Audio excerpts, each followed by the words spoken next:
Well, it's that time of year. I'm not going to say which time of year because I don't want to align myself to specifically Christmas or Thanksgiving. However, if you're looking for a brilliant turkey recipe that isn't dry, this is it.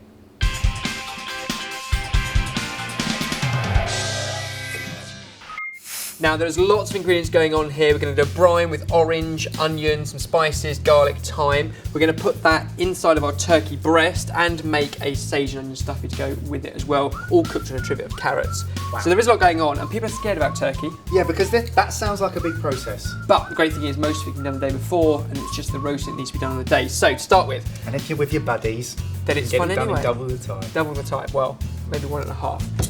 You can take the orange and an onion. What I've got here is a litre of water that I'm going to place a couple of bay leaves into, a couple of peppercorns, about a dozen or so, maybe 10, some fresh thyme. Literally just going to smash the garlic and it's going to go in like so. With bits and everything? Yeah, absolutely. Nice. And that we're just going to quarter. This is just for flavour. We're never going to eat these parts. This just imparts loads of flavour into our brine. Now, brining a turkey is an important process if you want really succulent, tender but flavoursome turkey breast that doesn't dry out. So our method, using just breast, slimmed out, stuff in the middle, re-rolled and brined, won't be dry. But this is the brine, so it needs sugar in there as well as all of those flavours and salt. Okay, so that's going to go in there as well. So it is a salty, sweet and spice fragrant mixture. All you need to do is heat that up to a boil and then we're good to go. I'm going to have a look at our turkey breast. Massive. And Mike, can you look after the stuffing, which we'll come back to later on? So that's 4 onions, some butter, if you can shred up our sage and fry it all off in a pan. Cool. Turkey breast, however, look at the size of that. Okay, so it's 1 turkey breast. And what I want to do is open it up like a butterfly. So by cutting it open, what you're doing, you're increasing the surface area, rolling it out, which means you can get more stuffing in there later, and it will cook evenly right the way through. Turkey should be eaten more times of the year than just Christmas, Thanksgiving or any celebration. This is a great roast for all the way through the year. As soon as this has come to a boil, all you need to do is take it off and leave it to cool. As soon as it is cool, you put your turkey breast into it. After an overnight session in its brine, that's what our turkey looks like. So a turkey breast, exactly the same. What I'm going to do is just dry that out over here because we don't want excessive salt. How's that stuffing coming along? Done? Well, I've done the sage. Okay, so butter into the pan, all of the diced onions, which looks like an awful lot, but it's sage and onion stuffing, so it's kind of a key part. The sage and onion stuffing was something that you guys specifically requested. I don't think you can go wrong with that.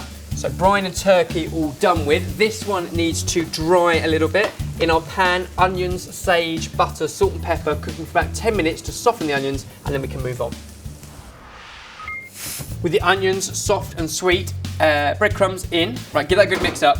And a generous seasoning of salt and pepper. And then to enrich our stuffing, we want 1 egg yolk. So we can get rid of the white for now. Just mix that in there as well. Now it's going to be a bit messy, but I think it's worth it. Just kind of get your fingers in and spread our stuffing over the breast. Well season, all that sage and sweet onion now.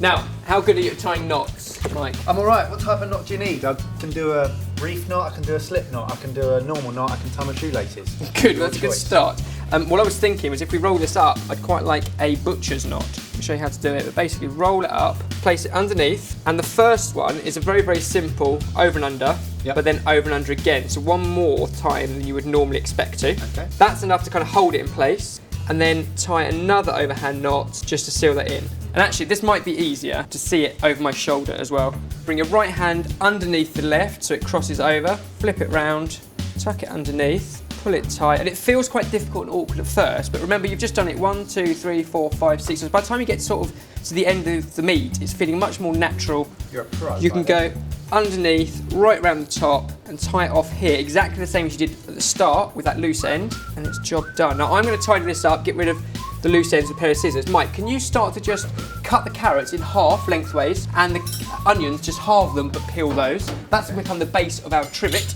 And the reason we're doing this trivet is because it keeps the turkey off the tray so it doesn't cook more on the bottom, so it cooks more evenly. And then as all the juices drip out of the turkey, with all of these vegetables as well, our onion and carrot, you've got the perfect base to our gravy.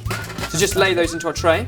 And if you can grab the kettle from behind us and just pour some of that into the base as well. And the great thing about this now is when it started, the breast was so much fatter at one end than the other, which meant if you baked it just as a turkey breast, in order to cook the big part, the thin bit would really dry out before the middle had time to cook. So give it. So this is much more even.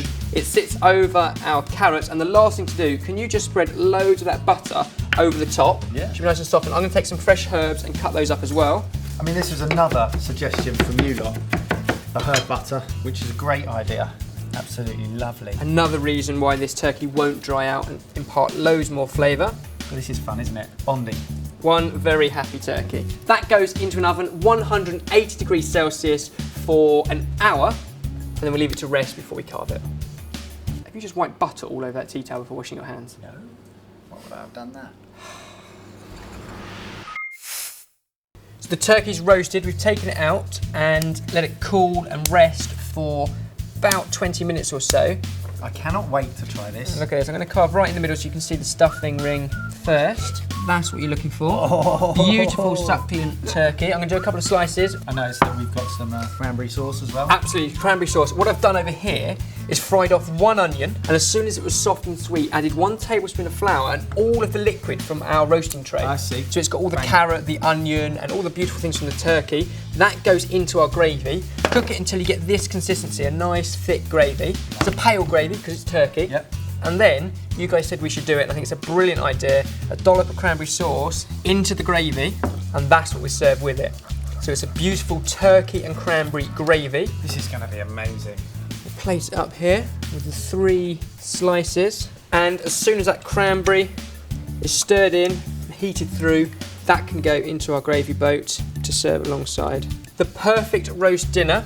Taking on all your suggestions about brining, the stuffing, the rolling, the herb butter. Gravy, the cranberry, all of it. It's all there. We've served it with the carrots from the tray, but of course, pick your own seasonal veg. And there it is, a roast turkey dinner, sorted.